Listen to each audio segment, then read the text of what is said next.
Hoy vamos a hablar de Pablo Picasso, pero seguramente no del Picasso que todo el mundo cree conocer. Vamos a meternos de lleno en su legado, que es, bueno, bastante más complejo de lo que parece. Porque claro, a ver, todo el mundo sabe que fue un genio, ¿verdad? Un tipo que literalmente cambió las reglas del arte para siempre. Pero, ¿y si resulta que detrás de ese genio se esconde una historia mucho, pero que mucho más oscura? Para entender bien todo este lío, lo mejor es empezar por el principio. Hablemos de la leyenda de Picasso, esa historia que nos han contado mil veces. El mito del artista que, bueno, nació siendo ya artista. Es que es increíble, la cosa empieza literalmente con su primera palabra. La familia siempre contaba que el pequeño Pablo no dijo ni mamá ni papá. No, su primera palabra fue piz, de lápiz. Vamos, que su destino parecía escrito desde la cuna. Y esto no es solo una anécdota, ¿eh? Es que el tío era un prodigio de verdad. Con solo 8 años, 8, ya pintaba con un realismo que dejaba a la gente con la boca abierta, al nivel de los grandes maestros como Velázquez. Una auténtica locura para un niño de esa edad. Y además, a diferencia de tantos artistas que se mueren en la miseria para luego hacerse famosos, Picasso lo petó en vida. Fama, dinero, lo tuvo absolutamente todo. Fue, por así decirlo, una de las primeras celebrities del mundo del arte. Un artista global que sabía perfectamente lo que valía y el impacto que tenía. Claro que para llegar a ese nivel de fama no te puedes quedar quieto, tienes que romper los moldes. Y la gran revolución de Picasso, lo que de verdad lo cambió todo, vino de una idea completamente nueva y radical. Hay que pensar un poco en el contexto. Acababa de inventarse la fotografía. De repente, una máquina podía capturar la realidad a la perfección. Entonces, ¿qué sentido tenía seguir pintando retratos realistas? Pues Picasso le dio una vuelta de tuerca. Su idea fue, vale, no voy a pintar solo lo que veo en un instante, voy a intentar pintar el tiempo. A ver cómo lo explico de forma sencilla. El cubismo, en esencia, es como si quisieras pintar a una persona, ¿vale?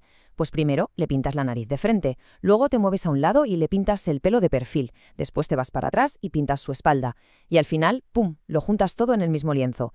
El resultado es esa imagen tan característica como rota, fracturada, es mostrarlo todo a la vez. Hasta aquí la historia del genio, del innovador, pero esta es solo una cara de la moneda, porque Picasso protegió su imagen pública con uñas y dientes. Era casi su obra maestra. Pero claro, cuando murió, todo ese castillo de naipes que había construido con tanto cuidado empezó a tambalearse. Durante 50 años sus secretos estuvieron más o menos a salvo. Pero el punto de inflexión llegó en 2023. Con el 50 aniversario de su muerte, la gente empezó a mirar más de cerca, a investigar. Y lo que encontraron, bueno, lo cambió todo.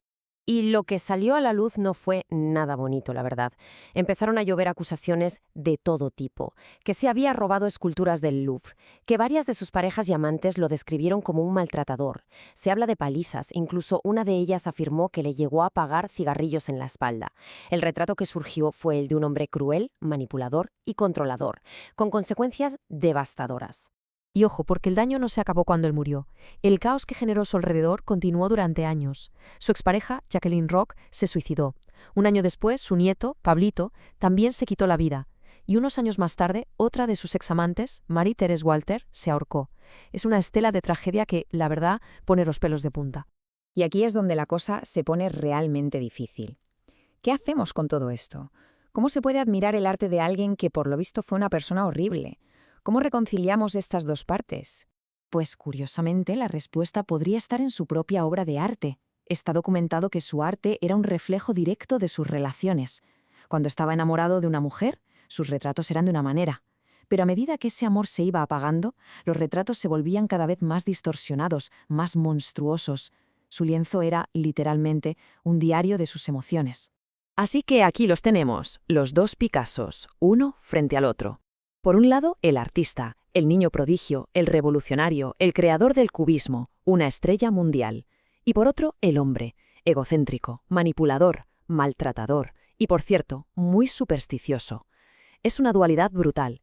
Este es el gran conflicto de su legado. Pero espera, ¿que la cosa no acaba aquí? Justo cuando ya parece que tenemos claro el retrato del monstruo, la historia da otro giro que lo complica todo. Porque resulta que este mismo hombre también era capaz de gestos de una generosidad increíble. Hay una anécdota muy conocida.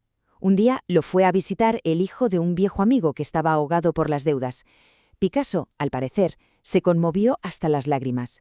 Sin pensarlo, cogió 2 dibujos, se los dio y le dijo: Llévale esto a mi marchante. Con la venta de esos 2 simples dibujos, el chaval pagó todas sus deudas. Le cambió la vida, así, en un instante. Así que volvemos a la pregunta del principio. ¿Genio o monstruo? Pues quizás la respuesta es que fue las dos cosas a la vez. Lo que nos queda es este legado fracturado, un hombre que fue, al mismo tiempo, un gigante cultural y un tirano en su vida personal. Él era muy consciente de su propio poder, de su valor. Se sentía casi intocable. Llegó a decir que debería ser presidente de Francia, que él solo podría hacer rico al país. Y en cierto modo, no le faltaba razón.